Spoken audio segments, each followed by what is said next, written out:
Hi there, everybody, and welcome to Week 6 of the Ray Esports Racing League, presented by RaceVoice and Racer61.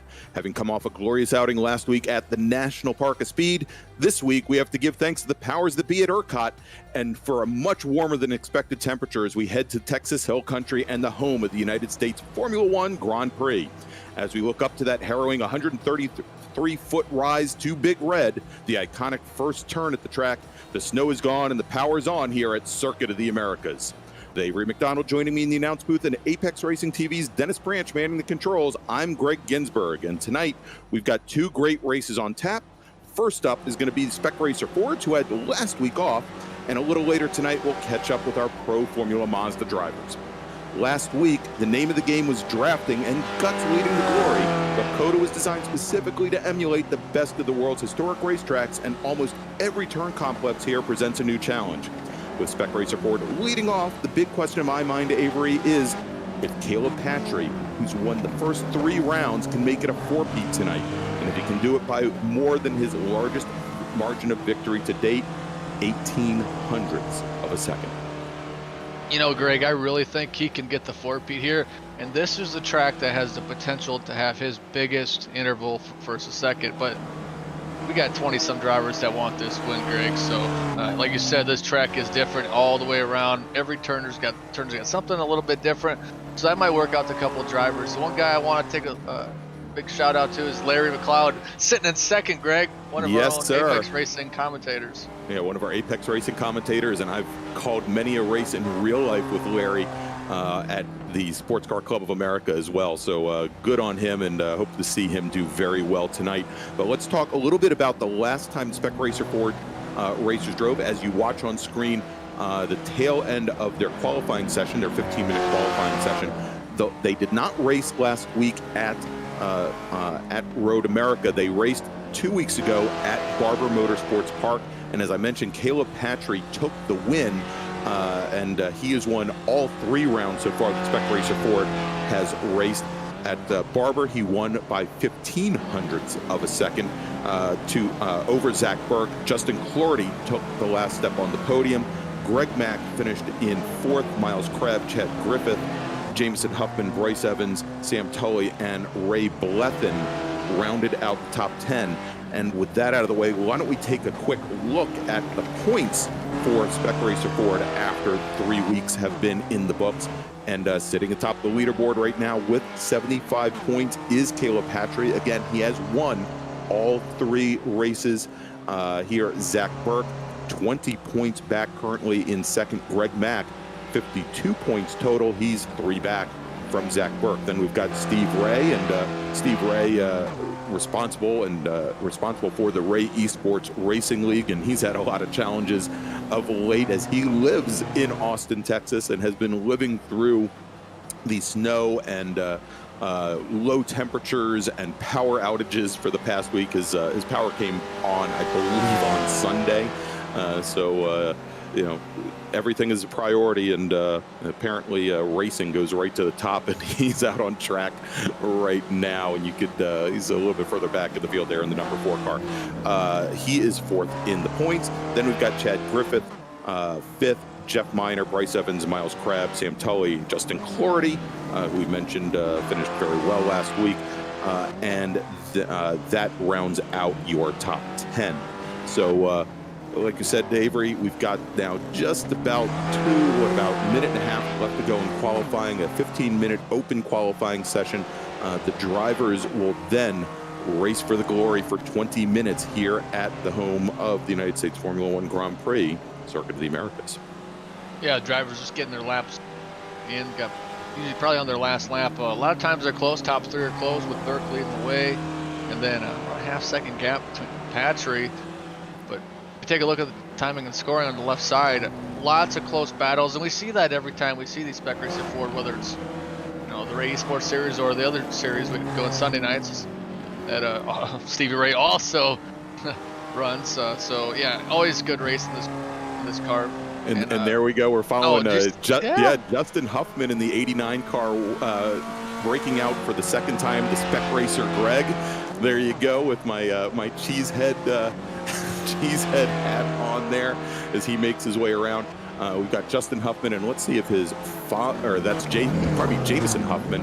Let's see if his father, Justin, is racing as well. I don't believe he's racing this week. Jameson is all of 15 years old. Actually, he's actually all of 14 years old. He won't be 15 for about another 3 weeks.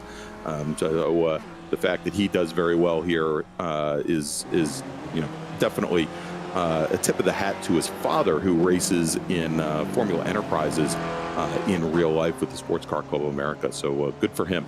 All right, so sitting at the top of the leaderboard as the checkered flag is just about to fly, we've got Zach Burke, the Canadian, in the number 13 car. We're following right now Miles Crabb as he makes his way around the track here on his very last lap, it appears, and can't tell, but it looks like he is probably off the pace and probably going to call it a session here. Second fastest, just about 6/10 back, and we're following a couple other cars right now. We've got the number 11 car of Stevie Ray coming onto the front straight. Right behind Stevie Ray is the number 198 of Caleb Patry, our three-time winner. Ray moves over to the side, so he's not going to complete the lap, and let's see what Patry does, if he can move up in the order. Not quite, but still, good lap for Caleb. He's going to have some work to do currently in the starting fourth, but we have just under 3 minutes left to go in qualifying, as this track is large, with the 2:34 is the average time. So we're not going to get a lot of laps here, Greg, like we saw last week at Road America with the Miata and the Pro Mazda. So yeah, now it's it's a little bit shorter track. Road America 4 miles in length. Circuit of the Americas here about 3.4 miles in length and 20 turns, as opposed to the 14 turns at Road America. It races very differently. Now, the last time the Spec Racer Fords raced, that was at Barber Motorsports Park, and Avery, we talked about Barber being more or less like a one-lane track in many regards, with some definite exceptions there, but very difficult to get side-by-side racing because of all the elevation changes and the camber changes as well. Now, Circuit of the Americas, a very wide track, a much wider surface than we had at Barber. Barber was 45 feet wide, and I believe, big jump over the curb there for the number 75 car of Siraj Pradhan, as he goes to try and finish up qualifying here, and that probably is not going to be the best way for him to move up in the starting order. But the track here a little bit wider than we had at Barber. You don't have all of the camber changes, but you have a lot with 20 corners, Avery. You've got a lot of switchbacks. You've got the S's coming out of Big Red, coming out of turn 1. As you come out of turn 2, the 3, 4, 5, 6 complex, which is a decreasing radius section there that you go from left to right to left to right, and it gets tighter as you go through there. That makes it more difficult. Certainly coming through the stadium section and the Grand Plaza, you're constantly moving your hands here at this track. Yeah, one corner you'll have the preferred line, the next one you won't. So these drivers are getting ready to make an overtake. They're gonna have to make it happen right away, because if they don't make it, they're gonna be on the defense and trying to hold that position. So I'm really excited what we're gonna see here at COTA. It's a different track than we've had so far this season, which has been nice. Every track is different we've been going to, and it really shows how talented these drivers are going to different types of tracks. There you go, and Caleb Patry crosses the stripe, what I think is going to be his final, as we were almost 3 minutes past that 15-minute mark. What was his last flying lap? He did not improve. He is going to start 4th. On the outside of the second row. So a little bit of a surprise for Caleb, but a very strong field ahead of him with Miles Crabb, Zach Burke, and Larry McLeod. And we'll get to that starting grid here in just a moment. But one thing here for racing, and we'll see this a little bit more during the race, there's a very long straightaway here at COTA, about 6/10 of a mile, and seeing that the Spec Racer Fords do so well under draft, that is definitely one of the sections that we're going to want to take a look at. But let's go. We'll run down the starting order here for Spec Racer Ford. Starting on the pole today is going to be Miles Crabb in the number 31 car with a qualifying time of 2 minutes 33 seconds and 1 1/10 thousandth. Then we've got Zach Burke starting right beside him, only 0.05 of a second off that pole setting time. Then we've got Larry McLeod in the 133 car. He's going to start on the inside of the second row with Caleb Patry, our 3-time winner, starting right beside him in 4th. Then we've got Stevie Ray starting 5th on the inside of the 3rd row with Richard Spicer right beside him. Chad Griffith will start on the inside of the 4th row with Greg Mack starting in 8th. Justin Clardy will start in 9th in the number 7 car with Jeff Miner starting 10th. And then in your 6th row, we've got Jamison Huffman, the 14-year-old, in the number 89 Spec Racer Greg, with Andrew Benna right beside him starting in 12th in the number 71, and I believe he's in that same livery as well. Then we've got Suraj Pradham and Bryce Evans, Charles Vaccaro and Cooper Lilly, Andrew Wozencroft and Joaquin Effinger, Wayne Buttermore, John Casey, Samuel Tully, Tom Pendergrass, and Mark LeBance. And I'll tell you, I don't think that Pendergrass or LeBance made the grid. We'll have to watch that as the drivers start on their pace lap here around the 3.4 mile Circuit of the Americas course. But yeah, so Avery, at Barber, because of, again, the hands are very busy there, constant elevation changes, constant switchbacks from left to right, and not a lot of straight line running except for a fairly short front straight there. There is a very long, a 6/10 of a mile straightaway here at Circuit of the Americas. Once you come out of the hairpin, which is, for these cars, is not the slowest corner, but it's hard to get the exit right on it and get a good run out of turn 11. And then you make that run down to turn 12, which is a slightly more than 90-degree left-hand turn. Hard brake, traditional passing corner, traditional braking corner to try and make a pass. And I think that's probably, especially with all the draft gear, that's probably where we're going to see it as our pace car now comes down the pit lane. Our leaders round turn 20 come onto the front straight.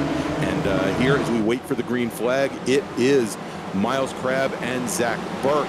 And it looks like Miles Crabb gets the jump over Burke as they make their way down the front straight. It's 133 feet up the hill to turn 1. And the 31 of Crabb moves all the way to the inside. Let's take a look here as Caleb Patry decides to take a very different line, goes all the way, takes a traditional entry all the way driver's right, and starts to come down the hill. And Avery, this is where drivers notice as they come through here. It's very wide on entry, but tightens up quite a bit on the way back down. As we watch the battle here with Greg Mack and Chad Griffith. Mack started in 9th. He has moved up now to 8th. And then Griffith right beside him here as we have a car that's gone around. Is that the number 7 car? It is. It's Justin Clardy. He goes around Avery, and looks like the 78 car has to try to avoid. And Clardy goes around. You saw Stevie Ray on that corner 1 make a little contact. I believe that was with, it might have been McLeod, but yeah, really unfortunate for him. But he's going to have to get back going, have to make a good run. Take a look at Caleb Patry, the 3-time winner of this series. Like you said, he's running a little bit different line than everybody else, but he's sitting 3rd and right on the tail of Burke. There's the 826 of Griffith go off the track there. Yeah, and I think that's the 2nd time that Griffith has done that. It's very difficult. It's a blind entry into turn 1. And then, as I said, it tightens up as you come down the hill. It's not uncommon to see drivers run wide there and then just not have the pace as they roll back down the hill and come through the S's. As the drivers now make their way down and into that turn 12, that hard braking left-hand turn, and it is now Caleb Patry getting around Miles Crabb to move up into 2nd place as they come through the stadium section here. We've got the amphitheater and also the big COTA tower sitting right in that section there. They then make their way through and around turns 15 and 16, and now look at the move here by the number 89 of Huffman. And you see all the brake lockup as he tries to get through there and make up some ground. But Jamison Huffman already picking up 2 positions on the very first lap and moving up to 9th. Yeah, Pradham making a good way up there, but back up to the lead of Caleb Patry. 3-time winner, like we said, but really put on a good effort behind Zach Burke, who was on the pole until Miles Crabb took it away from him just at the last second. So, it's a top 3 or 4 car battle, but I mean 6 cars in the train for the lead, which is what we like to see is we completed the second lap and on to lap number 3, and Burke puts down the fastest lap of the session so far, and he's got Patrick right on his tail. Yeah, and you can see once again Patrick with the more traditional line takes a wider entry, tries to open that wheel up so that he can carry more speed down the hill. And both of our leaders, Burke and Patrick, separate themselves out just a little bit from our third place driver, Miles Crabb, in the number 31 car. But, you know, again, based on how well these Spec Racer Fords draft, I wouldn't expect, as we see here, a 6-car breakaway at the start. I wouldn't expect to see a car really drop off and out of the draft unless they really make a major issue here. As we have now Larry McLeod, who was on the last lap about 2 car lengths back from our lead pack. He's now right back up to the leaders as we go and watch Jameson Huffman once again, who made up another position. Move Huffman now up into 8th as he got around Chad Griffith. And now as they roll down and come down the hill here, it looks like Chad Griffith loses a position to Jeff Miner as well. So move the 281 car up to 9th. Chad Griffith now started 7th. He is back in 10th. And he continues to have some problems here, Avery, as he goes off. Yeah, Spicer goes off. But like you said, if you make a little mistake, you can still hang on the toe. But if you pull a move like what happened with Spicer, you're going to fall back. And we go back onto the lead pack, which was a 6-car train. Now it's a 5-car train. With Burke leading the way, it's Stevie Ray behind the tail end of the choo-choo train. So five-car train, lap number. We are on lap number 2. Yeah, and it takes a long time to get around this track, but there you go. We're on lap number 2 as the drivers now make their way down here out of, I believe that is 19, and they should be coming up for turn 20 to set up for the run onto the front straight. And no, I got that completely wrong, didn't I? Yes, I certainly did. They're actually coming around the Grand Plaza right now, turn 17 and 18, and now they're setting up for turn 19. Yeah, it's probably a longer track than people are used to seeing the Spec Racer Ford, but you put them on a short track like Lime Rock or big track like COTA or Road America, it's the race. It's great no matter where you go. Yeah, absolutely. And if you can take advantage of that draft, you definitely do. And you can, as we've got the 286 car now. That is that the 286 or 826? The 826, pardon me. I must have dyslexia all of a sudden. Chad Griffith getting back around getting around Jeff Miner, but that is a battle that I don't think is over as they start to make their run up the hill. Look at Spicer trying to make a move on the 71. Oh yeah, trying to sneak up the inside there. Great defensive move as they roll down the hill. You know, it's a shame we don't have the photo to put up here. A couple of weeks ago, the SCCA, Sports Car Club of America, had one of their Super Tour events at the Circuit of the Americas, and during the Formula car group that had the Formula Enterprises cars, the Formula Continental cars, and also the Formula Mazdas on the very first lap had, we'll call it the centipede. The race had to be red flagged because there were 8 cars nose to gearbox, in most cases nose over top of the gearbox, at a standstill right at the exit of turn number 1. That they all just, the lead car came to a stop, and everybody else came to a stop right behind them, and there was a complete 100% track blockage just past the apex of the corner because nobody could see the exit there. As we see the drivers now making their way out of the hairpin, making that long run down towards turn 12. You'll notice that it drops down just a little bit and then raises back up. We were just watching Greg Mack there with a little bit of damage in that McLaren liveried car, McLaren from a couple of years ago, as he now makes his way around right behind Jameson Huffman. Huffman now, talking about hard chargers, Huffman now up to 6th position. He has made up 5 positions here at the start of this race. Yeah, real impressive run for Jameson. I think that was Benna that went around in the 71 car. Yeah, the SRG was not kind to him, but no. It's been kind to Huffman so far.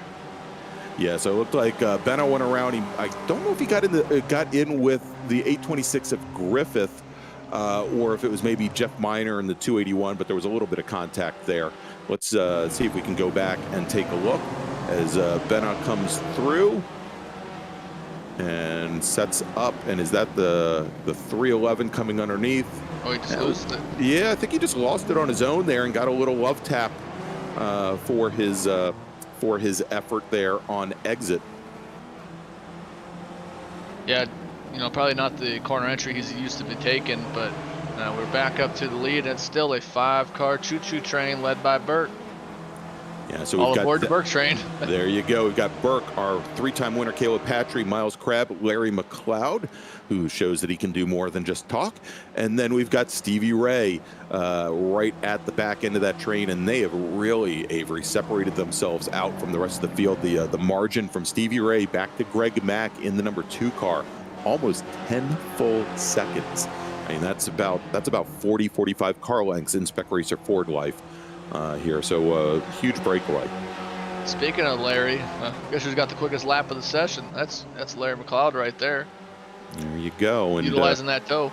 Yeah, and so Larry is, you know, not only a good iRacer and as you mentioned, drives quite a bit behind the wheel of a Spec Racer Ford on iRacing. He is also a multi-time national champion autocrosser as well. So very, very well versed to getting into a car very quickly, learning you know, what the equipment is and what the equipment can do, and learning a track very, very quickly here. As we now have Caleb Patry breaking to the inside right beside Zach Burke as they come down under braking going into turn 12. Patry has the position, and Caleb Patry now takes the lead in Spec Racer Ford. Let's move Zach Burke back into second. Miles Crabb in the red number 31. He is still sitting third. He's probably got the best show of the house right now. Then we've got Larry McLeod and Stevie Ray in the top 5. And as we mentioned, there is nobody else in sight. Yeah, it's, you know, a top 5 breakaway. You know, Stevie Ray put on a good show, but this is a really good battle we see for 6th place, led by Greg Mack, then Chad Griffith, and then Jamison Huffman. And this 3-way battle is, you know, we see a lot of the same drivers battle against each other, so you get to know who you're racing against and race each other clean. And yep, Greg Mack's doing a real good job leading this group, starting to pull away a little bit from Griffith, able to see if he was able to pull away a little bit more. It looks like we got a slow car.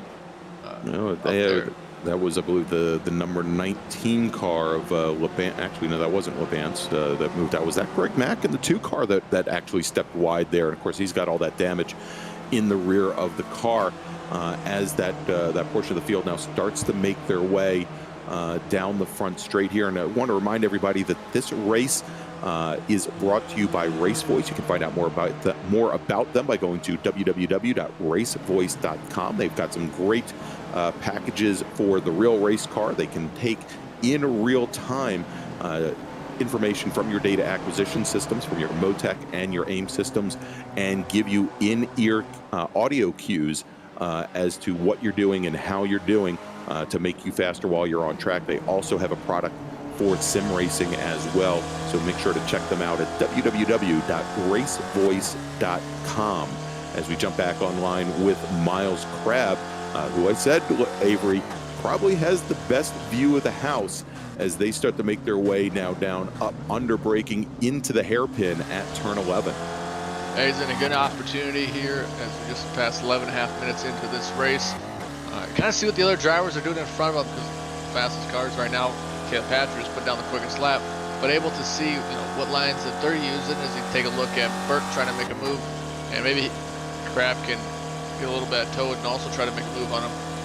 Yeah, and as they come down again, a very long straight, and he played the draft just as he had to. This is, you know, I think, Avery, we're going to have to watch here, because this particular, and Caleb Patry spins the car at turn 12. He goes around, goes from first, now back into fourth position in just the span of 1 corner. So Caleb Patry, our 3-time winner, now drops back to 4th with less than halfway to go in this 20-minute race. Our new leader is Zach Burke, with Miles Crabb running 2nd and Larry McLeod moving up to 4th. Yeah, don't count Patry out yet. Yeah, it's a 3-second gap, but I mean, there's 3 cars in front of him that could easily race hard, and get kind of close to get a little too close to each other. I know Larry's trying to get into that top 3 because I know he wants to get interviewed after this race. He's made a couple comments about that, but still don't count Patry out. Yeah, except Larry will probably conduct the interview with himself, so we have to have to be wary of that. But it is now a 3-car battle for the lead with Caleb Patry, as you mentioned, about 3 seconds back and out of the draft. So it is going to be dependent on whether our top 3 really start to battle it out, whether or not Caleb Patry can get into that lead. Also notice that Stevie Ray in the number 11 car, that last lap, he had fallen off the track as well and has fallen off of that lead pack. He now kind of sitting out in no man's land. He's about 10 seconds back, about 9.5 seconds back actually from Patry, and he is almost 12 seconds up on our 6th place runner. That is Chad Griffith, with that whole other group of drivers right behind him.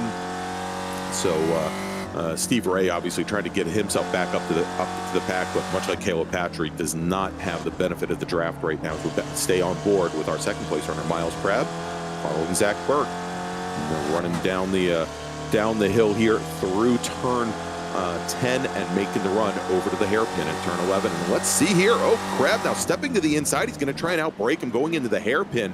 And you'll have to wonder if he can hold on and keep the pace up on exit, or whether or not Zach Burke is going to be able to do the over-under. And you can see here, Avery, Burke gave up a lot of ground on entrance, but made it right back up on exit, was able to do that over-under, and he's going to have position as they make the run down to turn 12. Yeah, Burke made an aggressive move, but you got to be real careful because Crabb was able to get back around him, and Burke get back around him. Wow. Yeah. Well, look at McLeod in the catbird seat. He's like waiting for an opportunity. McLeod was looking for a lane, trying to pick a dancing partner there as they came down to turn 12. For a moment, I thought he was going to peek all the way to the inside and try and make it a 3-car. A 3-wide battle going into 12, but the challenge there is it is not not just a 90-degree turn. It's more around a 75 or 80-degree turn, and as it comes back onto itself, if you're on the inside, you really would end up having to check up there, and you'd lose a lot of pace. As our leaders now make their way down, heading in over towards 15 and 16, and they're going to be setting up here in just a moment. Actually, that isn't 15 or 16, that is 19. Eventually I won't lose where they are, and they're coming now down onto the front straight out of turn 20. Should be 2 laps to go from what the timing is. 2 laps to go, so you got to make a move soon. You're only going to see these turns a couple more times, so we'll have to wait and see if McLeod or Crabb's going to make a move, or we'll see. Yeah. I mean, yeah, and you know, before Patry went around, the point I was going to make there is it was going to be really a question, Avery, of really who was sitting in 2nd coming out of the hairpin and heading down to turn 12 with 1 lap left. Because again, that traditional hard braking turn, you've got the draft. If you can stay with the driver ahead of you and pop to the inside and outbrake them going into turn 12, you're in a great position to jump to the lead with only about 5 corners, actually about 7 corners left. So we'll definitely have to watch that as we jump back on board right now with the 89 of Jamison Huffman. He is fallen back to 7th position. Chad Griffith had gotten around him last lap, but we're watching now as Greg Mack in that damaged number 2 car really puts the screws to Jamison Huffman here, and we'll see if Huffman can hang on. I'll tell you, I watched Huffman race in another league actually last week at Lime Rock, where he made up, I believe, 15 positions and took the win in Spec Miata and Mazda MX-5. And so he can, and somebody who actually won with us last week in MX-5, DJ Alessandrini, was the car running in 2nd and hounding him, and that 15-year-old did a great job. As we now coming down into turn 12 under braking, now it is Miles Crabb in the 31 taking the point with Zach Burke in the 13, falling back to 2nd, and Larry McLeod. We saw it again, Avery. McLeod, he's trying to either A, pick a dancing partner, or B, trying to figure out if he has enough pace to just shoot up the inside and get beside our 2 leaders, Crabb and Burke. Yeah, you might be trying to find that right opportunity, and maybe He's trying to wait and see if Crab and Burke are going to make a little bit of contact, which they haven't so far. So, Larry, right now it's kind of falling off the pace just a little bit, but, he's still got the toe, so he might be just waiting for a good toe to get around him. You see Burke was maybe trying to peek a little bit there, but Burke and Crab are a little bit of a gap. Yeah, I think the key for Larry is as long as he can get a good run out of the hairpin out of turn 11 and stay in the, as long as he can stay in the draft, he should be in good shape. But he is sticking with our two leaders. He's about a half a car length off. But again, you can see here as they go down and start to head up the hill towards turn 1. Definitely in the draft here is the 31 of Crab, tries to push Zach Burke to the inside, and now they start to make their way down the hill out of turn 2 with a very untraditional view here of our drivers coming through turn 2 as we were watching from the amphitheater here. But Zach Burke in the number 13 car, back running in second to Miles Crab as they start to make their way now. And let's see if we can pick up our leaders now. And here they come, going through the S's, going through 4, 5, and 6, and they should be now coming up and over towards turn 11.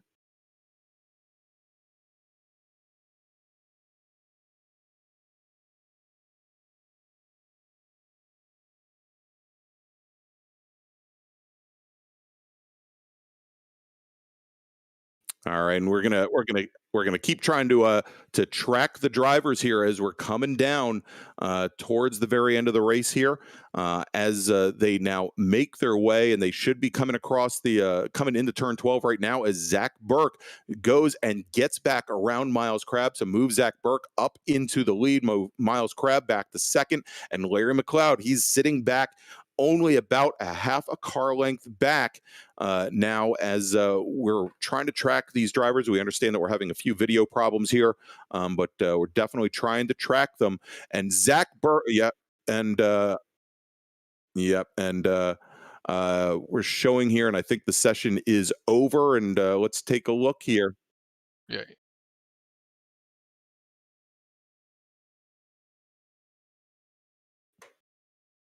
Yeah, our man behind the scenes just got dropped from the race as a connection failure. So we want to just apologize for that. And that's the one time when dealing with the interwebs and different connections, times we have some issues. So just unfortunate. But it does look like we have made our way to the end of this race, and let's see if we can pick up who our winner is. Now, I had down, and the question is whether or not it happened before or after the checkered flag that that Burke and Crab had crashed, and I was showing Patry and McLeod up towards the top, but we'll try and get that figured out. Yeah, it looks like Larry ended up getting the win by a second and a half over Patry, and then 7 seconds over Zach Burke. So what a great run for Larry there. Yeah, definitely a great job, and he was right where he needed to be throughout the end of the race there. So let's go and as we try to get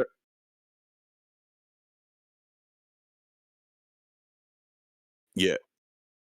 Yeah, as we try to get our video back underway, we're going to take a look here and see if we can get our podium finishers. Looks like we got Caleb Patry here, All right, second place finisher. yeah, why don't we bring him on in? And Avery, if you want to grab that, and I'm going to work on some things here. If you can talk to Caleb, who I'm sure is a little disappointed after having had not gotten the 4-peat tonight. Hey, Caleb, congrats on maybe not getting the 4-peat, but you finished on the podium. We had some technical difficulties, so we weren't able to show the finish. Can you kind of describe what happened to our viewers? Sure. That last lap, those three were pretty much battling that whole entire time. Like into one, they were side by side.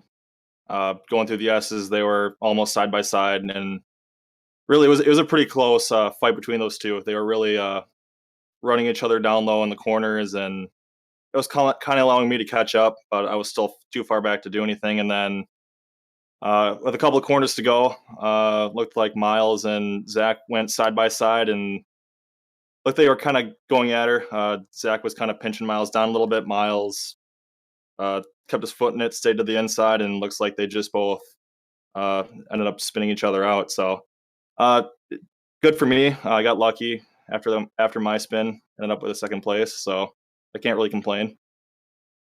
You ever thought about calling races? Because that was a good explanation of what happened in radio. But yeah, congrats again on a really stellar run. This track, some people don't like it, and some people really do. So what did you think of COTA in the Spec Racer Ford? It's kind of like everywhere else. It's very tricky to drive. I know this track, I don't really have the speed, which is on me, but kind of the same as anywhere. If you go through a corner offline or brake where you shouldn't brake or hit a curb too hard, you're going to end up spinning out, which is what happened to me at the end of the straightaway. So it's a fun track. Oh yeah, it was a real fun track. Hopefully we see it next week at the Glen.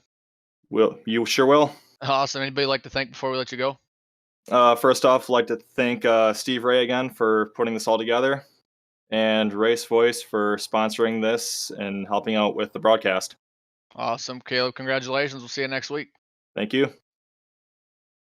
All right, so Avery, let's take a look and see if we have somebody else that we can bring in. It looks like we've got lefty Larry McLeod, our winner tonight. Larry, I don't know if you've heard, but we had some technical issues, and unfortunately, nobody actually saw you win. So sorry about that. Why don't you tell us about the last lap and let us know exactly what you saw out of your goggles here to take the win in Spec Racer Ford.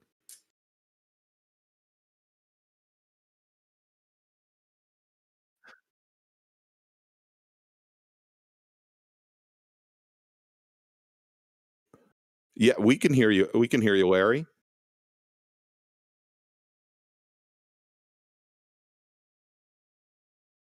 Yeah, it was an exciting race from where I was at watching what was going on in the front, but I couldn't quite get there up until about the very end when Caleb had his spin and just trying to keep up with Miles and with Zach. And as we came around the back straight for the last time, just trying to stay down the inside, maybe kind of tuck up and maybe take a second spot when those two guys started running wide and basically trying to fight each other at every corner. I just got lucky. They just tapped themselves going through the carousel there, entering at, what is that, 17 or something, and I just kind of went on. Yeah, 17, the 17, 18, the triple apex Grand Plaza there. Yeah, just kind of got lucky there. I mean, those guys had pace. I was just kind of dragging along to their tail end for most of the night between Zach and Miles. They were just flying tonight. And bummer to see that kind of end that way. Either one of them deserved the win, but I'm happy to take it. But those guys were all really fun to race with. Yeah, that is. I mean, it's a shame to see them, to see it end in grief and tragedy there. But Larry, congratulations, and anybody you'd like to thank tonight? Of course, got to thank Steve Ray for putting this together. Got to thank Race Voice, the sponsor for all this. Got to thank the wife and kids, of course. And Greg, I want to thank you because you're a great partner and a great voice in Apex TV for putting this all together. So thanks, guys. Excellent. Congratulations, Larry. Larry McLeod, winner tonight in Spec Racer Ford. And waiting to hear back from our director, Dennis Branch, but hopefully we can go and jump to a break here. You are listening to the Ray Esports Spring League, brought to you by Race Voice and Racer61 here on Apex Racing TV. We'll be back with you in just a few moments.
Virtual Racing School was developed to provide support to the next generation of sim racers.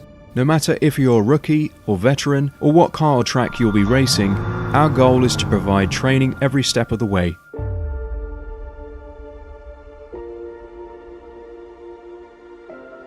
We found that iRacing can be quite difficult without proper training. There needed to be a way to prepare for on-track racing. With VRS, you can literally learn from the best sim racers in the world, including 4-time NASCAR iRacing World Champion Ray Alfala. And Ray Alfala is a 4-time champion of the NASCAR Peak Antifreeze iRacing Series.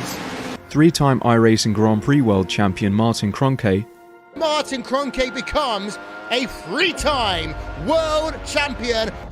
Rallycross World Champion Mitchell de Jong. Mitchell de Jong is now champion for the iRacing Rallycross World Championship Series. And many other top sim racers. Data packs include everything you need to start learning. Our World Championship coaches create the data packs by setting a hot lap or a series of fast laps for you to compare, analyze, and replicate. Data packs also include a tutorial where the coach points out techniques they use to hit the fast lap. This gives you access to the latest driving techniques and setups before you even hit the track. Sign up for a free account and download the VRS telemetry logger. With this application running seamlessly in the background, your laps automatically start syncing to the VRS website. From there, you can analyze and compare 2 laps of your choice, whether it's your data, the coaches, or your teammates. VRS will automatically target improvement opportunities so you can get up to speed even faster. VRS also makes it easy for you to request and schedule one-on-one or group coaching sessions. These sessions can range from 30 to 90 minutes, and you can select the car, track, and setup combination of your choice. Visit virtualracingschool.com today to sign up and get started.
I believe they're about 7 minutes into their 15-minute qualifying session. Since we weren't able to give it to you right as the race ended, let's go and run down the finishing order in our Spec Racer Fords, Avery. Of course, we talked to our top 2 finishers, Larry McLeod and Caleb Patry. Patry didn't get the win. It's the first time that he did not finish on the top step of the podium. He finished 1.5 seconds off of the win there, with Larry McLeod stepping in for the very first time in the Ray Esports League and takes the win. Zach Burke finished in 3rd. He was 8 seconds back off of our leader and our winner. Miles Crabb finished in 4th. Steve Ray finishes in 5th. Richard Spicer, Jamison Huffman, who I believe made up and gained 4 positions in that race. He finishes in 7th. Bryce Evans finishes 8th. Andrew Bennett in the Spec Racer Greg, the number 71 car, finishes in 9th. Sam Tully 10th. Then Joaquin Effinger, Wayne Buttermore, John Casey, Charles Vaccaro, Chad Griffith, Greg Mack, Jeff Miner, Justin Clordy, and Siraj Pradham, and then Andrew Wozencroft rounds out the top 20. Now, Avery, one of the 3 groups that we have run in the Ray Esports League, we've got the Spec Racer Fords, we've got the Pro Mazdas, who, as I mentioned, are out qualifying right now, and then we also have the Mazda MX-5s. They have the week off. They're going to be joining us next week at Watkins Glen. But just to recap, last week at Road America, taking the win was DJ Alessandrini in the number 91 Grid Life car. Finishing 2nd was Zach Burke. Then we had Ryan Maloney, Mitchell Peak, George Fike, Charles Bailey, Michael Keltner, Tyler Campbell, Thomas Pendergrass, and Chris Hamilton rounding out the top 10. And if we take a look at the points after 4 weeks, and the MX-5s are the first group to complete 4 races here in the league, Ryan Maloney sits atop the leaderboard with 84 points. He has an advantage of 4 points over Mitchell Peak. Zach Burke sitting 3rd with 74 points, and then a pretty huge drop as you get back to Charles Bailey, who's 4th with 59. Then George Fike, Tyler Campbell, Greg Mack are tied for 6th, both Campbell and Mack with 43 points. Then we've got Michael Keltner, Miles Crabb, and Murphy Nichols rounding out the top 10. All right, so as we continue to get things up and running and ready, and I believe we've got things straightened out here, at least momentarily. Let's go and we'll take a look at how the Pro Mazdas did last week at Road America. Taking the win was Evan Rackison, who's sitting atop the timing pylon right now. Rackison is your provisional pole sitter with just about 4.5 minutes left to go in qualifying. He took the win last week at Road America by a margin of 122 thousandths of a second over Dan Satilli. Dylan Christie rounded out the podium, finishing in 3rd. Zach Rivard was 4th. Then Zach Burke, Tom Pendergrass, Andrew Abbott, Tyler Campbell, Justin Huffman finished just ahead of his son, Jamison Huffman. We'll have to see if we've got both of the Huff. We know Justin is out there right now. We'll have to see if Jamison takes to the track as well. Be interesting to see father and son go at it. And why don't we throw up, if we can, the points right now for Pro Mazda. If we can do that, Dennis. Sitting atop the points after 3 weeks is Evan Rackison with 71 points. He is 3 points clear of Dylan Christie, with Dan Satilli sitting fairly far back in 3rd with 57 points. Then we've got Zach Burke. We've got the 2 Abbott brothers, Andrew and Brandon, running 5th and 6th. 3 points separate those 2 drivers. Then we've got Tyler Campbell, Chad Griffith, Justin Huffman, and then there's actually a tie for 10th. Caleb Patry and Miles Crabb. Actually, it's a 3-way tie for 10th. Caleb Patry, Miles Crabb, and Steve Ray all have 22 points. All right, so again, I think we've got things kind of cleared up here for the time being, Avery. So let's take a look and see where we are qualifying right now. So we mentioned Evan Rackison, who took the win last week, and he is your provisional pole sitter with just about 2.5 minutes left to go. Satilli, Christie, Crabb, Campbell, and Abbott as they are making their way around. And I think you mentioned it during the break here. In watching these Pro Mazdas make their way around the course, you know, it seems like old home watching the Formula cars make their way around here. And with some of these complexes like the 2, 3, 4, 5, and 6 complex, having that aerodynamic grip to help beyond the mechanical grip that we saw in the Spec Racer 4, it really lends a different eye to the racing here at COTA. Oh yeah, absolutely. This Pro Mazda car, like we saw last week at Road America, really good, but it's a whole different car. These cars are like 30 seconds quicker per lap, so I'm gonna have to be on my toes a little bit more because they're gonna be a little bit quicker. But like we said earlier, look at the time and scoring, very close. A lot of these drivers within a couple tenths of a second of each other. I mean, Evan Rackison and Dan Santilli are within a tenth of a second, and we still got a little bit more time to go. 3 minutes left to qualifying, plus a lap. We'll see if someone gets more closer. Yeah, so you can see here we've got basically 0.05 of a second separating Rackison and Santilli over a 3.4 mile course. Dylan Christie, who I believe is running, correct me if I'm wrong, Avery, but I think he's mentioned that he's running in USF 2000 this year in real life. So definitely what he learns and what he does here, he applies to the real race car. He's currently your 3rd fastest driver on track, and he's about a half a second off of Rackison. Then we've got Miles Crabb, Tyler Campbell rounding out the top 5 with just about a minute to go before the checkered flag comes out on the qualifying session. Now we're watching, and as you can see here, if you take a look at the timing pylon here, where the provisional pole time right now is just about a 2-minute 2-second lap around Circuit of the Americas. I was doing a little research today, and the fastest lap time in the Formula One, United States Formula One Grand Prix here was set in 2019, which was the last time the Formula One race was run at COTA. Obviously, they took the year off last year due to COVID, but Charles Leclerc set the fastest race lap with a 1:36.1. You can see the Formula One car is going 25 seconds faster than these Pro Mazdas around this course. But not to be outdone, that 1:36.1 was the fastest race lap. The fastest time ever set at COTA was the same year, was 2 years ago. But in qualifying, under a light fuel load, Valtteri Bottas in his Mercedes AMG Formula One car, a 1:32 flat. And that is just absolutely bonkers here as the checkered flag is out. And we can see Steve Ray, hopefully he doesn't do that during the race. Maybe not so happy with his 12th fastest finish here in qualifying, but the checkered flag is out. And Evan Rackison, as he goes now and crosses the stripe, we'll see if he can set a faster time. Doesn't look like he is. He looks like he's just going to go line up in his start box there. It looks as though, unless Dan Santilli can rack off a real fast lap here, it looks like Rackison is going to be our pole sitter.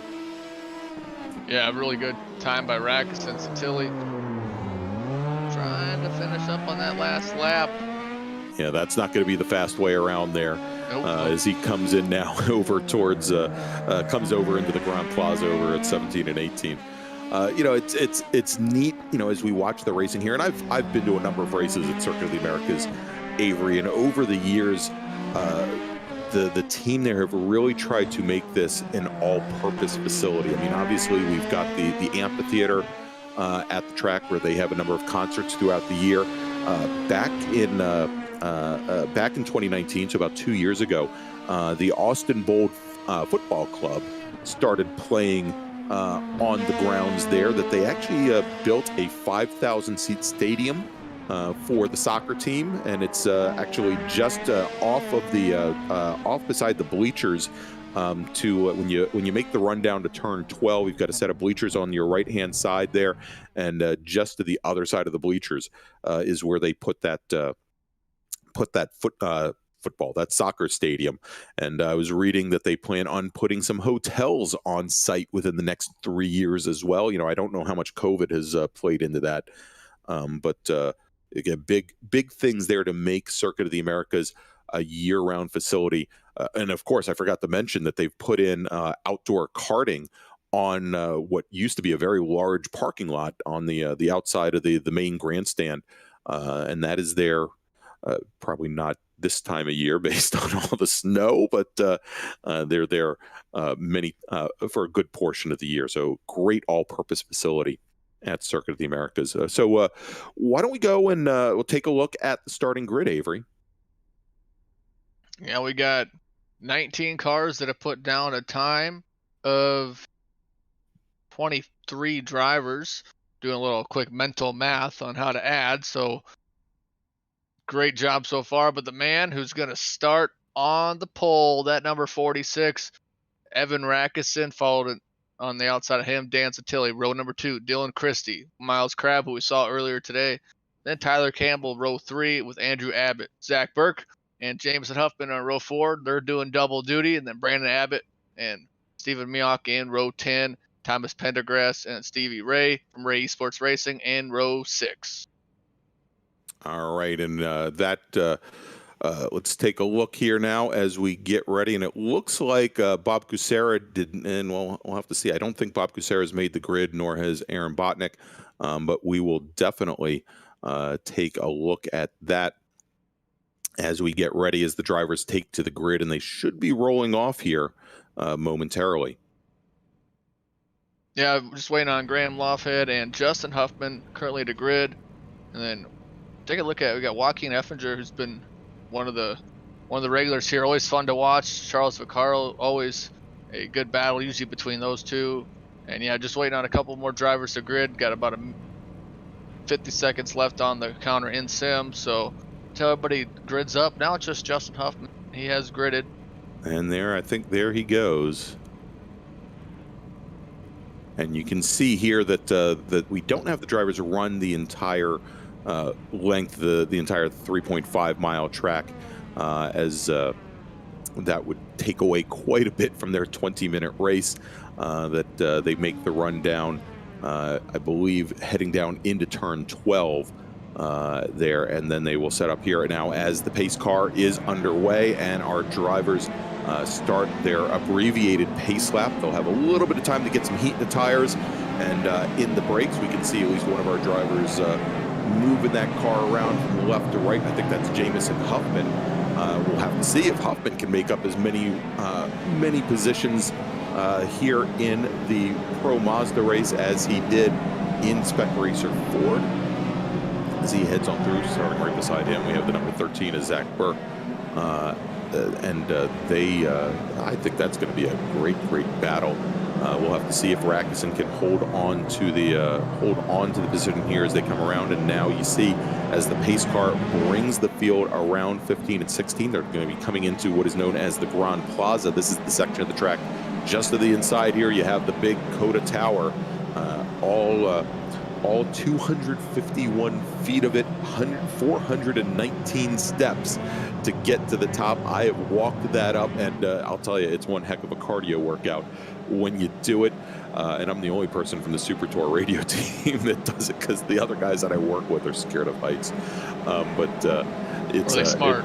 It is a great view there now as our front row of Evan Rackison and Dan Santilli, they come out of turn 18. The pace car heads down onto the pit lane as they come into turn 20 for the first time under green.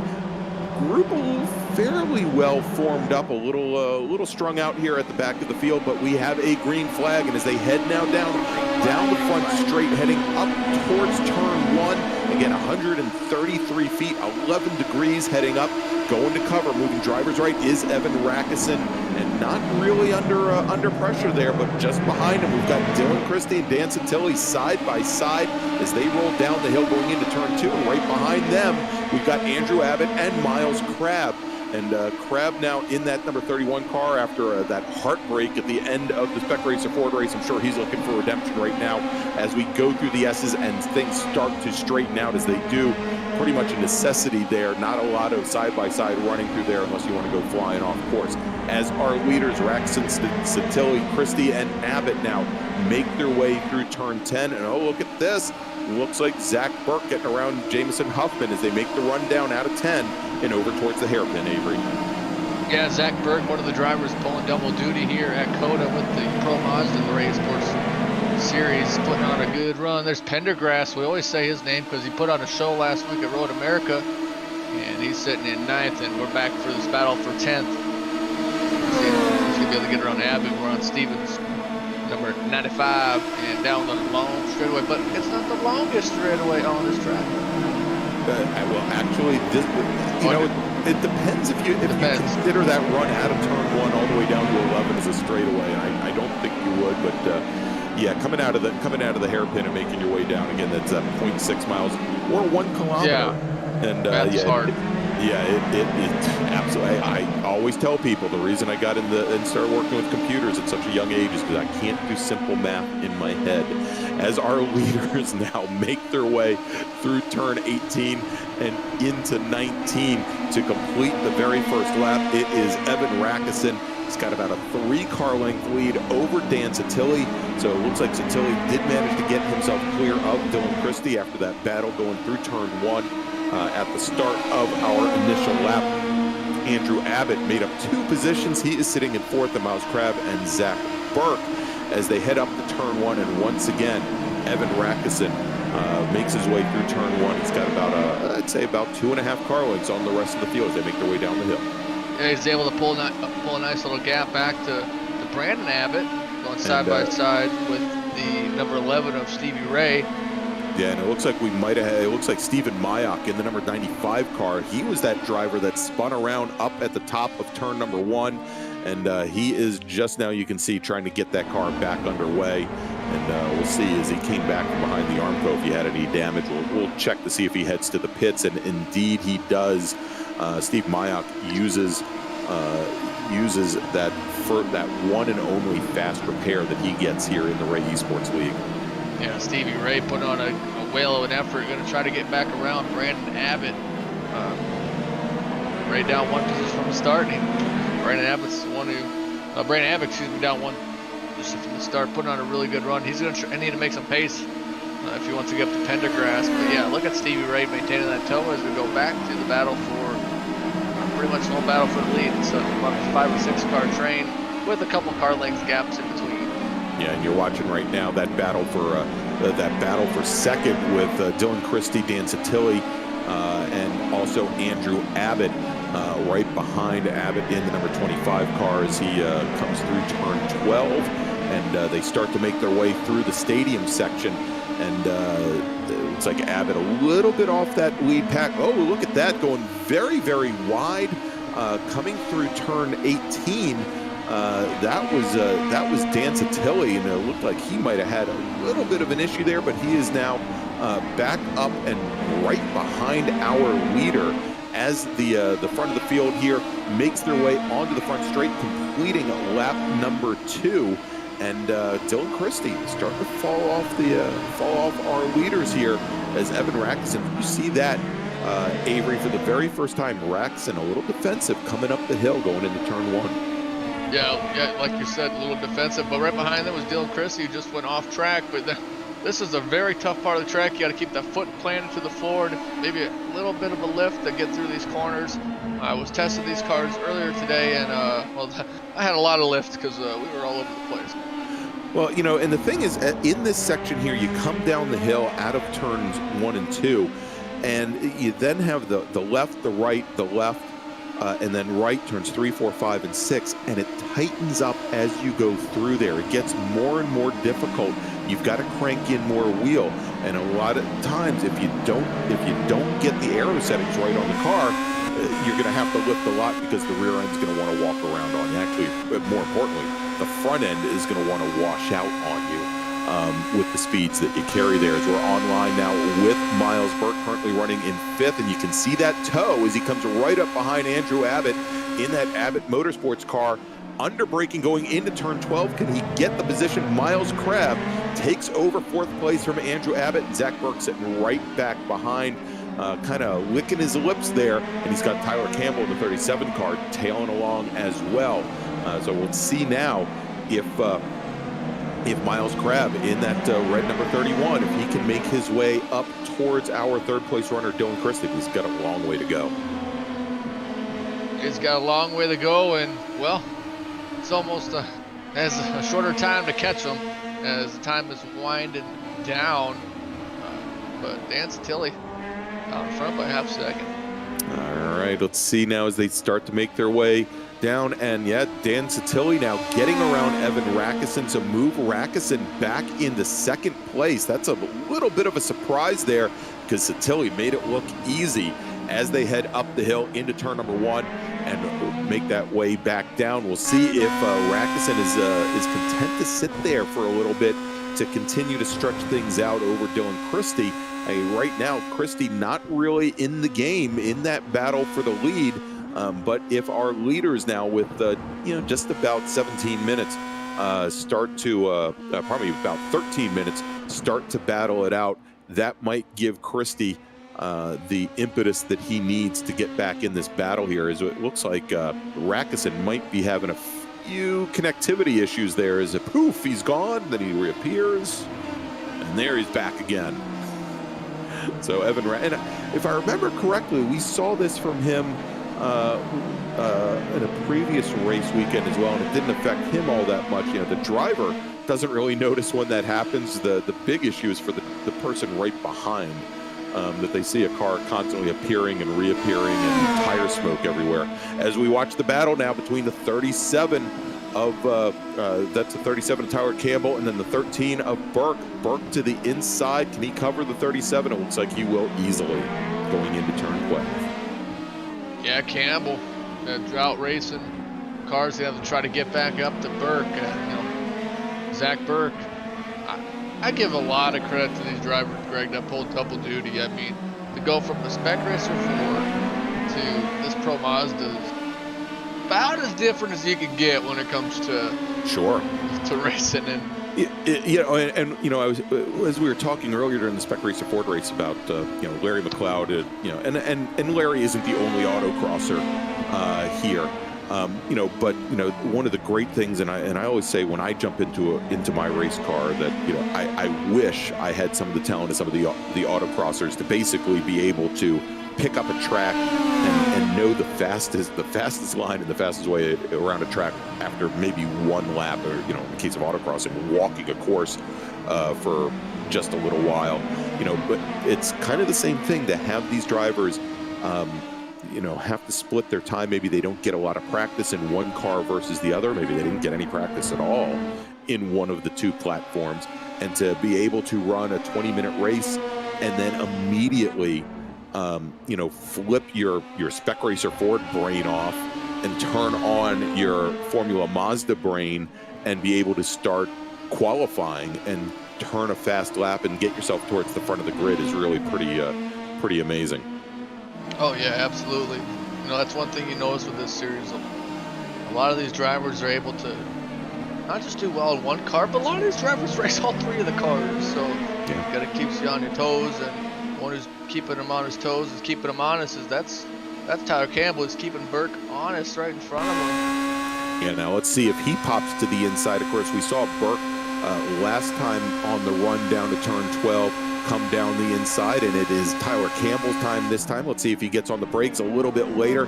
The one thing I'm noticing here, and you see Burke actually ran wide, and that is because Campbell didn't do him any favors. It basically held the 13 of Burke held off when Burke was able to turn in. But the one thing I noticed here is that Burke, much later on the brakes, regardless of whether he's on the inside or he's on the outside going into turn 12, and it looks like Campbell a little more tentative there. Now, of course, he was on the inside, and so he needed to slow the car down because his entry was going to definitely be compromised. But when you compare that to the previous lap, Burke definitely the more aggressive driver going into turn 12. And you got to have a good portion of being aggressive and a good portion of it's kind of chilling. So it's got to find that fine line. And I'll tell you who's on that line of aggression. That's Evan Rackison. He started to pull into Satilli, about 0.3 of a second gap between them, 3 to 4 tenths. And Evan's really on the hammer right now as we're just past the halfway point of this race here at COTA. So Sattilli's got to keep the head down, and Ragusin had a little bit of a little mishap and kind of falls back just a little bit. But yeah, Sattilli needs to maintain a good pace, and he really just has to try to pull away from who is very difficult to pull away from is Evan Ragusin. Exactly. All right. And so as they make their way now down over to the hairpin here at turn 11, let's see if Ragusin can make up a little bit of ground on exit. And both those drivers looking more or less like mirror images of one another as they come through there, start to make their way down on the run down to turn 12. And again, you can see where Ragusin, he's having some connectivity issues here as he's popping in and out, but he made up some ground on the run down. There is definitely a draft there, and if you're the second car in line, you can make up a little bit of ground. But you know, I'm wondering, Avery, as we saw Ragusin come out of the hairpin about, I don't know, maybe 2 car lengths back, he was able to make up maybe a half to 3/4 of a car length, not all that much. You know, it's not like watching the Spec Racer Fords where you can essentially slingshot past the guy ahead of you. So, you know, you're going to end up having to be a lot closer, I think, coming out of the hairpin. Yeah, definitely. These drivers are able to take a look at the lines they're running and try to run something different. Just take a look at Sattilli. Make sure he uses all that track. So is Ragusin. That's super important. Definitely when you get onto these longer straightaways and, you know, have to go up this little hill they call. Yeah, so they call it now Big Red, named after Red Combs, who was one of the original investors in the Circuit of the Americas. Also, interesting note, I believe Red Combs used to own the Minnesota Vikings. Very, very, I mean, that turn 1 is definitely I guess, the signature corner. It's the first thing that you look at as you go and make that rise up the hill. There again, 133 foot rise, about an 80-foot drop, but more importantly, the angle of attack is 11 degrees, which is pretty darn steep. As we jump back here, right now in the battle for 5th place, we've got Andrew Abbott and Tyler Campbell. So Campbell worked his way clear of the 13 car of Zach Burke and was going after Andrew Abbott in the 25, and they are still going at it side by side. We saw this battle going on a couple of laps before here as Abbott now moves to the inside, pushes Campbell to the outside, and let's watch here because we said before that Campbell maybe not as strong under braking going into 12, but this time look at that. Andrew Abbott, you could see where he got on the brakes, probably around 10 feet earlier than Tyler Campbell that time by? Yeah, it looked like he, you know, to be honest, he just looked like he just didn't really want to set it on in there, which is probably the right move with, you know, still some time left to go, because you don't want to send it in there and make some contact and have both your races over with. You might as well try to make it close to the white flag lap when you win.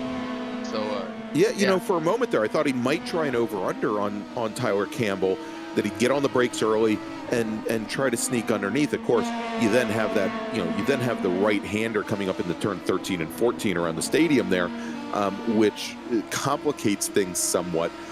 But, you know, he just got on the brakes early and decided to, you know, just get back in line. It just seemed a little non-racy, let's put it that. I guess it's the best way to put it, as we jump back into that battle for the lead. And that, I think, is pretty much right where we left it, with Ragusin about 2 car lengths off our leader, Dan Sattilli. You know, Sattilli made that pass happen, got around Ragusin, on lap number 3, and Ragusin just hasn't had an answer yet. With, you know, again, we're looking at just about 5 minutes left to go in this 20-minute race, and they are both, you know, I think easily clear right now of Dylan Christie's number 22 machine, that if Ragusin was ready to take the battle to Sattilli with, you know, only really 2 laps to go, I think he'd be in good position to do it. Oh yeah, really, I mean, you get those two battling, and I'll put Christie right there. I believe we'll see Dylan Christie on tomorrow night on Apex Racing TV, so if you're a fan of his, definitely tune in. And that would be the road to Indy. Yeah, Road to Indy. absolutely. Oh, look at this. Is Dan Sattilli Satilli he doesn't drop a wheel, but gets really loose on the exit of 12, and Rackison now coming through, and let's see if Rackison can pick it up here. Now side by side as they come now down into turns 15 and 16, and it's getting a little hard for us to watch because, 1 minute he's there, 1 minute he's not, as they come through now 17 and 18, the double apexer, and Rackison side by side with Satilli now, and our new leader is Evan Rackison. It took but Rackison runs wide on the exit at 18, and he's off in the gravel trap. So Rackison now falling back. He's trying to get back underway. He gives up the position to Dylan Christie, who now moves in the second. Miles Crabb. Let's go back and watch the replay here, if we can, as we watch Evan Rackison and Dylan Christie as they come through now 17 and into 18, and as they come into 18 and 19, looks like I don't know there if Rackison just got off the throttle slightly and the rear end came around on him, but it was very strange that the rear end actually shifted to the left, not to the right there. Yeah, definitely lost a little bit there, but that's going to give the lead back to Dan Satilli, and Dylan Christie's 2.5 seconds back in the last lap. Christie was about 0.8 of a second quicker than Satilli, so if he gets on the hammer, he might be able to catch him. Probably not, but I mean, might as well try as hard as you can. Yeah, and so in that off by Rackison, not only did Dylan Christie get by, but Miles Crabb in the 31 got by as well. Luckily for Rackison, he's got a little bit of a margin now. He's got about 3.5 seconds back to Andrew Abbott in the number 25 car, who's running in 5th, and then Zach Burke in the 13 right behind us. But we are watching right now Andrew's brother Brandon, as well as Steve Ray. This is the battle for 9th as they now make their way through the hairpin and onto the back straight here. And Steve Ray picked up 2 positions. He started off in 12th. He's currently sitting right at the edge of the top 10. Brandon Abbott started 9th, still running in 9th. Yeah, Brandon Abbott put on a really good run, sitting in that 9th position. And really always puts on a good run. Real fun to watch. Anytime you get to see this series come out and play, it's always a good show. But take a look at Stevie Ray. Once again, another driver who doesn't just do double duty. He'll race all 3 of them, and that's just, I mean, that guy's having a blast. Steve always has a good time no matter what car he's driving, and that's what sim racing's all about. Just coming out, having a good time, and race with your buddies. There you go. All right, as they come now through turn 18 and into turn 19, so about ready to complete lap number 11 for these drivers here. Or pardon me, they're completing lap 9. Sorry about that. As we have just about 1 minute left to go in the battle here. So we are on the very last lap as we now watch our leader. That is Dan Satilli. He's got Dylan Christie right a couple seconds back as they make their way through turns 8 and 9. And now as they roll through turn 10, going to make the run down to the hairpin for the very last time here at Circuit of the Americas. Dylan Christie's making up a little bit of ground. He's only about 2.5 seconds back from our leader, and definitely carrying a little bit more pace at this point, but with only about a quarter of a lap left to go here at Circuit of the Americas, actually a little bit more than a quarter. Dan Satilli definitely in control. But, Avery, we saw just 2 laps ago, right here at turn 12 is where Dan Satilli had issues, but he has it under control this time by. Yeah, able to, get through. This is probably 99% sure this will be the last lap, and he's like, I got just over a 2-second gap. I'm just gonna get through these couple corners. I don't need to be super fast. Yeah, which is always hard. Which is always a good time you can make mistakes. Absolutely, this is the time when you forget to focus. But he seems to have it under control right now as he comes through the Grand Plaza into turn 19. Only 1 more corner to go for Dan Satilli. Under braking now, he brings the car onto the front straight here at Circuit of the Americas, and he is now making his way down. Dan Sattilli is going to take the win in Pro Mazda. Dylan Christie will finish second, and now coming onto the front straight, Miles Crabb, can he hold off Evan Rackison? And he does. So Miles Crabb in the number 31 car will finish on the last step of the podium, finishing just off that podium after having led the race multiple times. Evan Rackison finishes in 4th. Andrew Abbott in the number 25 car will bring it home in 5th. Zach Burke 6th. Tyler Campbell will finish in 7th. And Jamison Huffman finishes his twofer. He started 8th. He's going to finish 8th in the number 89 car. Then we've got coming across Brandon Abbott, and Stevie Ray follows Abbott across the line. Ray will round out the top 10. What a fun race with this Pro Mazda here, Greg. That was always great, always fun, always a good time when you get this Ray eSports series out here, having a blast. Like I say every week, make sure you subscribe, hit that notification button, because we'll be back next week. Yeah, absolutely. And yeah, it was a great battle there. Would have loved to have seen Evan Rackison been able to, and obviously he was having some connectivity issues. I don't know if that played into that spin there, but would have loved to have seen that battle all the way up until the end, because they really were at it from the drop of the green flag. But great battle there. Margin of victory was 2.2 seconds with Sattilli taking the win.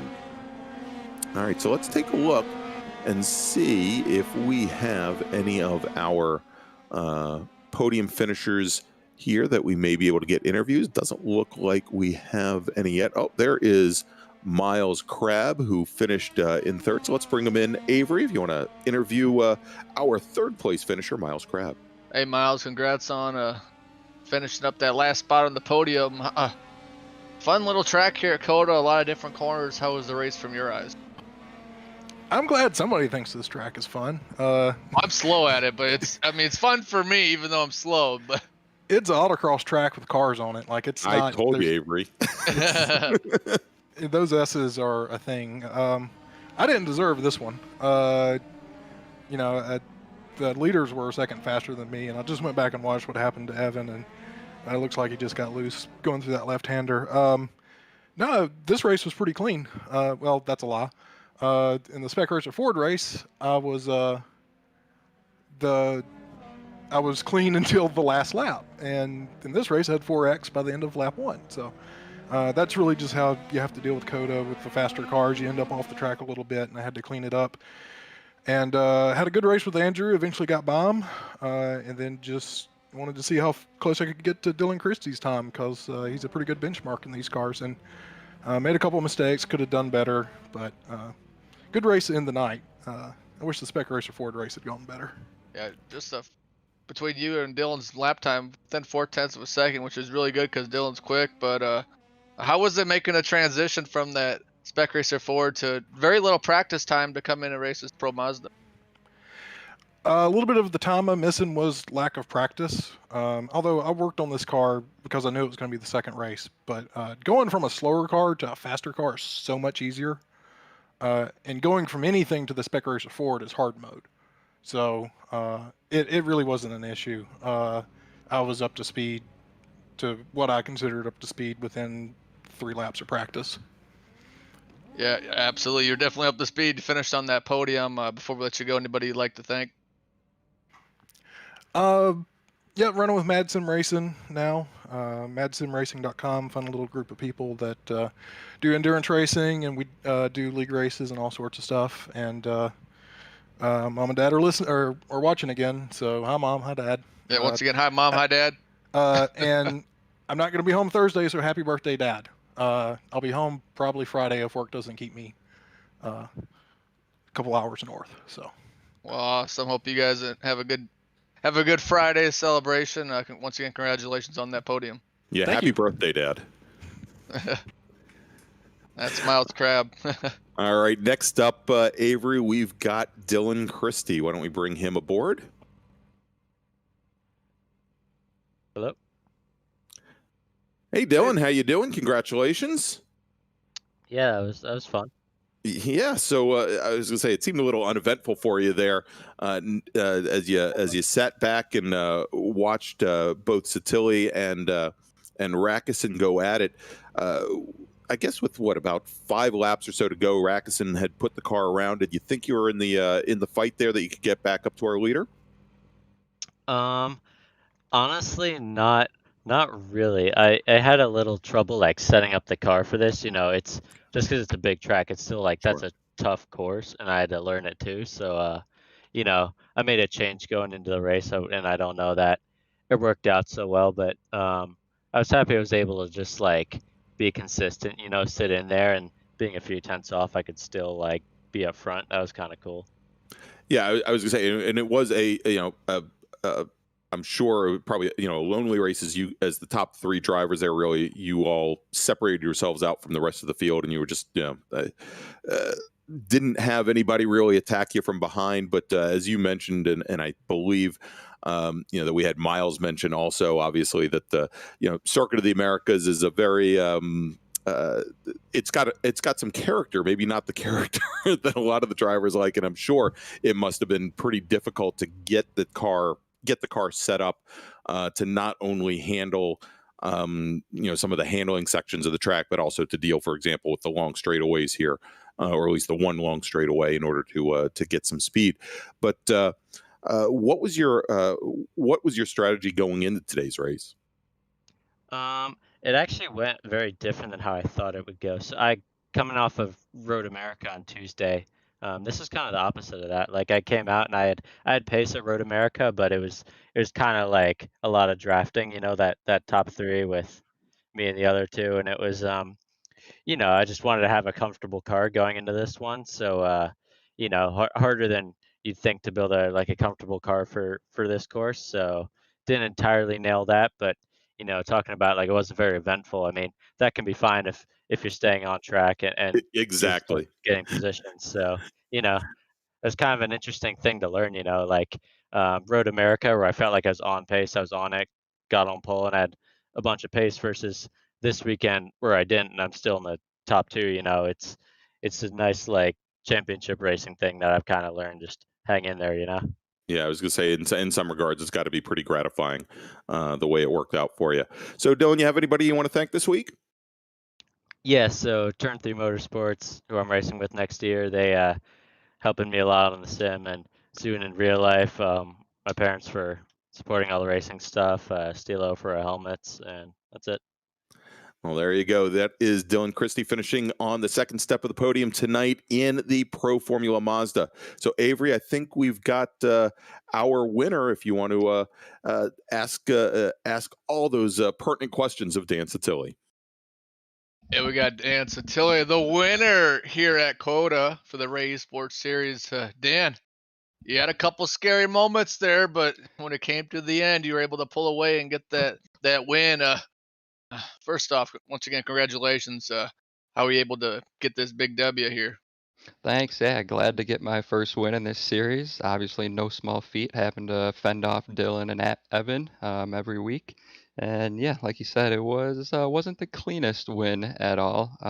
Didn't get the pole like I expected. I definitely had a fast car. Think that showed. Just it was a little on the edge to drive it fast, and I definitely loved the clean air. It was very important. Starting second, that I knew in those first couple laps I had to get by Evan, and then it was going to be, I didn't know how his car was going to be able to drag race mine down the straightaway, keeping the right amount of gap, not overshooting my corners. And the one time I did it, Evan definitely pounced. Just totally missed my break point at the end of the backstretch.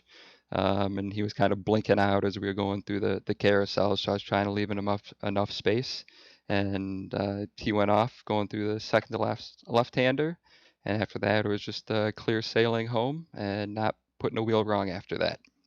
Yeah, we were saying on that last lap that you had a nice 2.5 second gap, and Greg was like, "Oh, hopefully you could make a mistake," and I'm like, "Yeah, this is kind of the time they kind of run slow," and I'm like, "Wait, that's usually when you cause a wreck. So when you're just trying to drive it slow home, but you were able to come home, get this win here in that radio esports series. Like you said, your first win, and I mean, first win. It could be many. You're really fun to watch. You're definitely up front in this Pro Mazda series. And next week they're not going to be at the Glen, but the next track they're going to be at a Summit Point. What a different track. We've been to different tracks pretty much all year long, all season long, like a bunch of differences. What do you think of that little Summit Point track? Yeah, Summit's got definitely a lot of slow speed, twisty corners, so really being sensitive with the throttle, getting out of those tight hand corners, probably a lot of first and second gear corners. And the car gets a little squirrely on downshifting when you get into second and first. So really making sure you're not turning when you're downshifting and gentle on that throttle getting out of the corner. So that'll definitely be important there. And it may be another game of just who makes a mistake in that part of the racing. Yeah, it definitely could be one of those games. But once again, congratulations, Dan, on that win. Before we let you go, anybody that you'd like to thank? Yeah, definitely got to thank my spotter, Jacob Smith, again for helping me out, keeping me calm. Thanks to Stevie Ray. I haven't been thanking him for putting on this series and getting everything organized. This has been a blast. Race Voice and Apex Racing TV for sponsoring it and putting on the broadcast. And then, like usual, Race Engineering on the side of my car. They represent me in real life, and they make fast engines in real life. And I like to think so in iRacing as well. Yeah, they definitely put on a good virtual power plant into that car. The car was fast for you today. You ended up getting that win. We can't wait to see you in a couple weeks at Summit Point, Dan. Can't wait. Thanks, guys. All right, that was Dan Satilli, your winner tonight in the Pro Formula Mazdas. And so that is going to wrap things up for us tonight. Of course, we want to thank all the great people with the Ray Esports Racing League and also our great sponsors, RaceVoice. You can find out more about their products at www.racevoice.com and also Driver61 at www.driver61.com. Now, next week, Avery, we are going to be at, and you mentioned it, home of the Little Blue Armco. That is Watkins Glen. And we're going to have both Spec Racer Fords. They're going to be returning, as well as the Mazda MX-5s, who took the week off. The Pro Mazdas, as you said, we're going to have the week off, and then they're going to head in 2 weeks to my home track, Summit Point Raceway. So it should be great to see them. But next week, March 2nd, same time, 8:40 p.m., we will be from Watkins Glen International Raceway. For Avery McDonald, for Dennis Branch, I'm Greg Ginsburg. We'll see you soon.